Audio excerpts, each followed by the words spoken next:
mga sanggol ako. Yung mga sanggol ko, ito lumaban to sa buhay niya para mabuhay.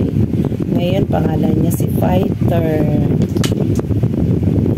Yung nauna pa yung tatlo niyang kapatid na matay sa kanya.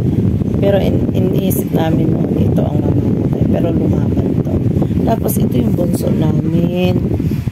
Ito yung bunso namin na inampon na rin ni Charing kasi namatay si Chuding. So si Charing na nagpapasuso dito. Tapos lagi siyang nasa akin. Kasi naghahanap pa siya ng init. Kasi baby pa talaga siya. Ito mag 3 months na to next month. Tapos ito. Mahigit pa lang 1 buwan. Iniwan na siya ni Chuding. So siya ang pinakabunso sa lahat. Nagising na. Nagising na. Nagising na. Nagising na. Kasi maligalig to si Fighter eh. Sobrang ligalig niyan. Ha?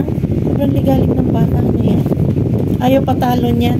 Pag andito sa akin si Bunso, andyan din siya dapat.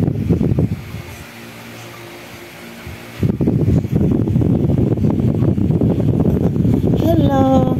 Hello vlog! Welcome to my guys! Sabihin nyo nga mga bebe ko. Hello vlog! Welcome to my guys!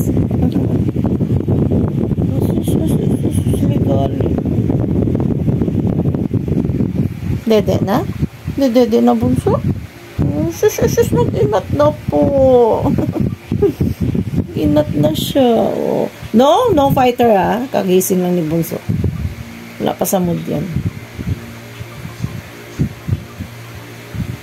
No? Oh, diba? Nakikinig siya. Opo.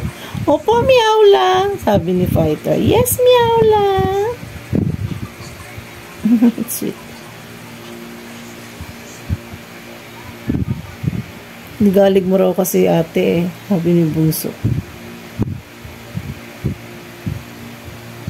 Oh no? No ha? No ha? Oh, ayan, lumaban tuloy si Bunso sa'yo. Ayan, tumayo na. No kasi ate. Natutulog pa Bunso ate, no? No? No bite. No bite. Oh, no bite kasi. Oh, kulit ni ate. Ayan, tumayo na tuloy ng tuluyan ng Bunso. Nag-aaway. Nag-aaway.